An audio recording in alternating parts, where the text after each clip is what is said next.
Buenos días, queridos amigos y hermanos.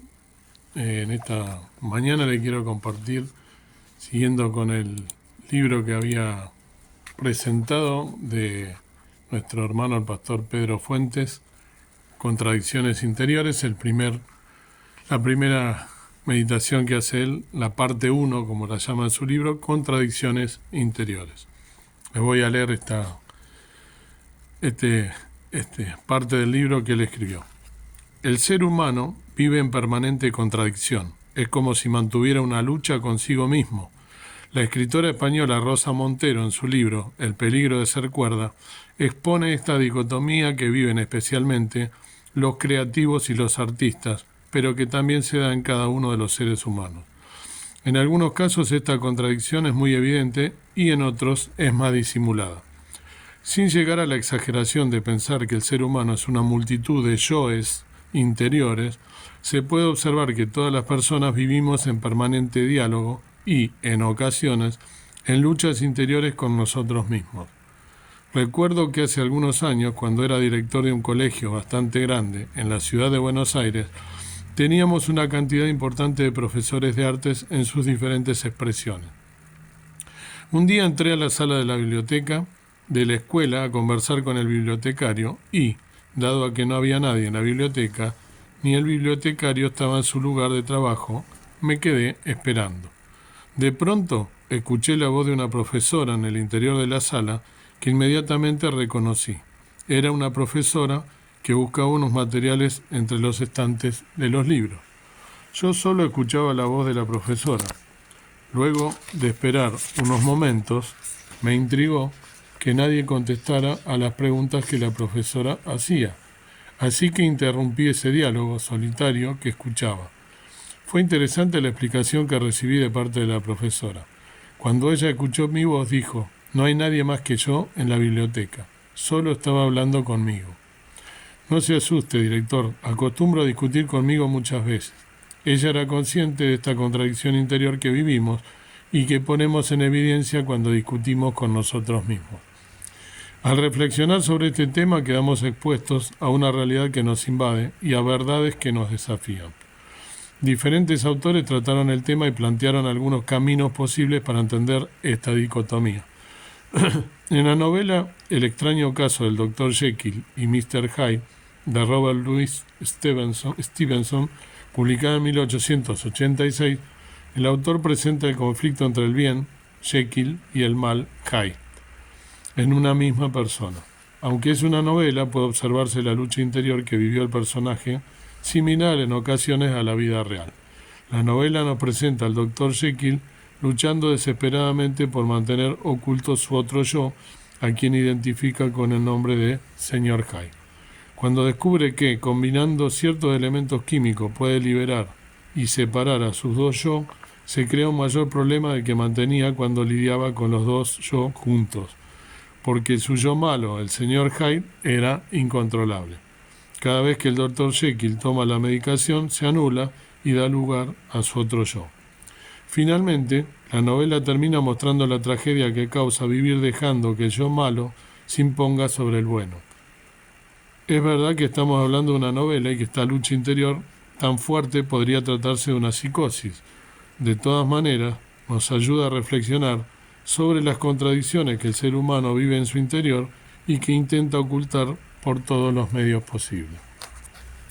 Unas 2 décadas después de publicada la novela de Stevenson, el psicoanalista Sigmund Freud, 1856-1939, describió 3 categorías para definir la psique humana. Freud, cuando definió la teoría del psicoanálisis, propuso que el aparato psíquico en la interioridad del individuo se podía dividir en 3 instancias: el ello, el yo y el superyo. El ello representa la parte impulsiva, siendo esta la primera manifestación de la mente humana.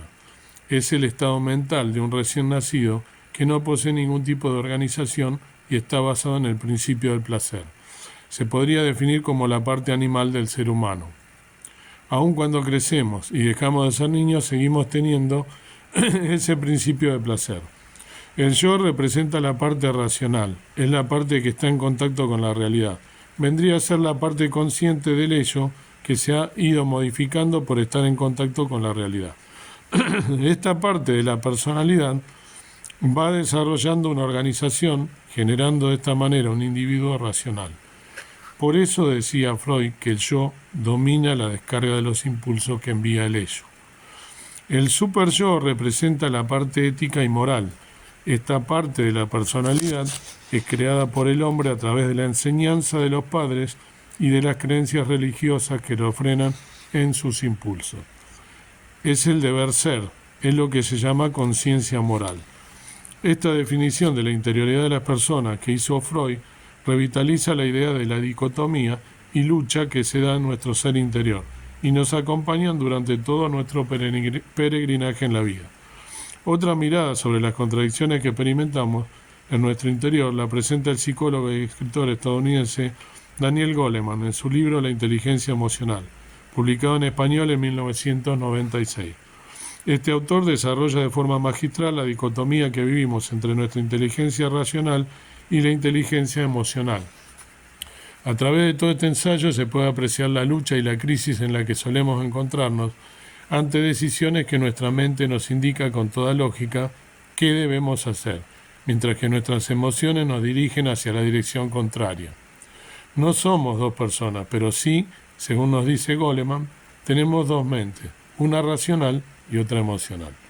Una de estas inteligencias es lo que pensamos y la otra lo que sentimos. Y, en muchas ocasiones, nos encontramos en una encrucijada ante la toma de una decisión importante. Cuando la decisión es apremiante, siempre prima la inteligencia emocional sobre la racional, debido a que, como lo explica Goleman, la mente emocional es mucho más rápida que la mente racional y se pone en acción sin detenerse ni un instante a pensar en lo que está haciendo. Su rapidez descarta la reflexión deliberada y analítica que es el sello de la mente pensante. En nuestra propia experiencia reconocemos esa dicotomía interior, esa lucha entre mente y sentimientos, esa discusión interminable entre lo que pienso que debo hacer y lo que siento. Hemos oído frases que también dijimos alguna vez, que dan cuenta de esta realidad interior que vivimos. Algo me dice que no debo ir, cuando en realidad lo que está sucediendo en nuestro interior es que la inteligencia emocional se está imponiendo a la racional. El doctor argentino Daniel López Rossetti, en su libro Equilibrio, analizó esta dicotomía entre el cerebro, refiriéndose a la racionalidad, y el corazón, refiriéndose a las emociones. Rossetti presenta al ser humano como una unidad y plantea que esta discusión no debería ser tal. El autor apunta en todo el desarrollo de su libro al equilibrio entre estas dos áreas de la interioridad humana. Hablando de la razón y de las emociones, dice: si bien existen muchas diferencias entre estos dos conceptos, en realidad forman parte indisoluble de nuestro funcionamiento mental integral. Luego de explicar que los orientales no tienen esta discusión que tenemos los occidentales, porque ven al hombre como un ser único en el que cada área de ese ser están integradas, concluye diciendo: no debemos olvidar nunca que el bienestar y el adecuado funcionamiento mental solo pueden alcanzarse cuando la razón y la emoción se integran y se articulan en una sana convergencia, en equilibrio. Podemos analizar nuestra interioridad desde cualquiera de estas perspectivas y seguiremos enfrentando contradicciones y luchas internas porque la ebullición interior no desaparece porque la analicemos. Paul Turner, en el libro El personaje y la persona, nos dice en la descripción que hace de la persona: todos estamos llenos de contradicciones internas, tenemos demasiada dificultad para reconocerlas y en la medida de lo posible las ocultamos a los otros, posiblemente para escapar al vértigo causado por la conciencia plena de esa complejidad inextricable, algo intrincado, componemos un personaje más simple. Los cristianos vivimos esta realidad de contradicciones y no podemos escapar a nuestra condición humana. Quizás el gran problema que enfrentamos es que pretendemos disfrazarla de espiritualidad y nos transformamos así en actores perfectos de la simulación. Creídos y confundidos pensando que cuando la Biblia nos habla de que somos llamados a ser perfectos, nos está exigiendo que dejemos de ser humanos. Esto es un gran error porque nunca podemos dejar de ser lo que somos. El eterno Dios nos mostró con su ejemplo que la humanidad es nuestra condición y por eso Él se humanó por nosotros cuando nos visitó desde el cielo para hacerse hombre. La Biblia nos enseña que Jesús lidió con nuestra condición y también con nuestras debilidades, pero triunfó. Así lo expresa el texto bíblico, porque no tenemos un sumo sacerdote que no pueda compadecerse de nuestras debilidades, sino uno que fue tentado en todo, de la misma manera que nosotros, aunque sin pecado. Hebreos 4:15. Y bueno, agrega que durante el resto del libro vamos a ver algunos ejemplos de personajes del relato sagrado para ilustrarnos cómo vivieron esta lucha y atravesaron estas mismas contradicciones interiores. Hermoso y muy, sobre todo, nos deja pensando, ¿no?, en esa realidad que tenemos en lo interior, esa lucha entre esas contradicciones que tenemos entre, sobre todo, como dijo, lo racional y lo emocional. Y yo, como para finalizar esta lectura y esta reflexión, estaba pensando justamente eso. Hay muchos versículos que hablan de lo racional y de lo emocional en las Sagradas Escrituras, pero respecto a las emociones, se me vino a la mente y por eso lo voy a recordar, lo sabemos de memoria la gran mayoría de los creyentes, cuando el apóstol Pablo le escribe a los hermanos en Filipo, la carta a los filipenses, el capítulo 3, el capítulo 4, el versículo 13, ¿sí? Todo lo puedo en Cristo que me fortalece, ¿sí?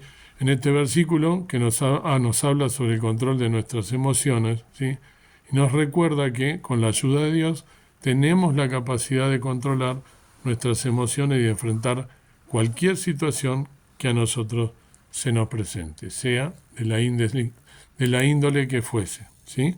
Y también la carta de Pablo a los romanos, ¿sí?, en el capítulo 12, él dice: así que, hermanos, os ruego por las misericordias de Dios que presentéis vuestros cuerpos en sacrificio vivo, santo, agradable a Dios, que es vuestro racional culto.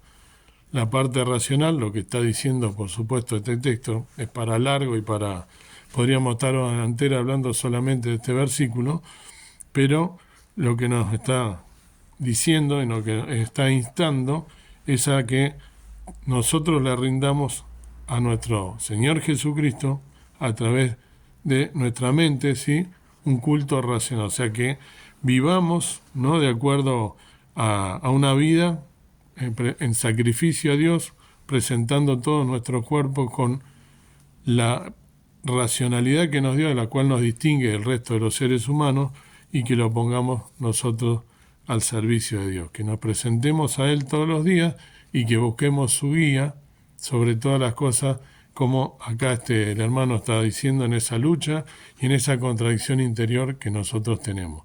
Sea lo emocional, sea lo racional, debemos buscar la guía de Dios para nuestra vida antes de realizar cualquier cosa. Todo lo que emprendamos en nuestra vida, sea lo que fuera de cualquier índole, debe estar siempre bajo la guía de nuestro Señor Jesús, orando y pidiéndole a Él que nos ayude. Quiera Dios que sea el sentir que tú tienes en esta mañana. Padre Dios nuestro que estás en el cielo, una vez más nos presentamos ante ti para poder, a través de los méritos del Señor Jesús, que murió en la cruz por cada uno de nosotros, presentarnos también esta realidad que nos muestra nuestro hermano Pedro Fuentes a través de este libro, esas contradicciones interiores que tenemos nosotros, es justamente las dos naturalezas que tenemos y que viven y que conviven en nuestro ser, como decía, recordando esa novela tan conocida, lo malo y lo bueno, como decía el apóstol Pablo: quiero hacer lo bueno, más el mal que no quiero, esto hago, es que podamos presentarte a ti nuestro cuerpo en sacrificio vivo, santo, agradable, que sea nuestro racional culto para ti, que podamos todo el día estar humillados pensando en ti, recordando el sacrificio que hizo Jesús en la cruz de Calvario, viniendo a morir por cada uno de nosotros para redimirnos y darnos vida eterna. Que pueda ser nuestro pensar en esta mañana y que podamos presentarte toda nuestra vida a ti, que podamos servirte, buscando siempre cuál sea tu voluntad, agradable y perfecta. Gracias te doy por todo y dejo todo este día en tus manos, en el nombre de nuestro Señor Jesucristo. Amén. Bendiciones.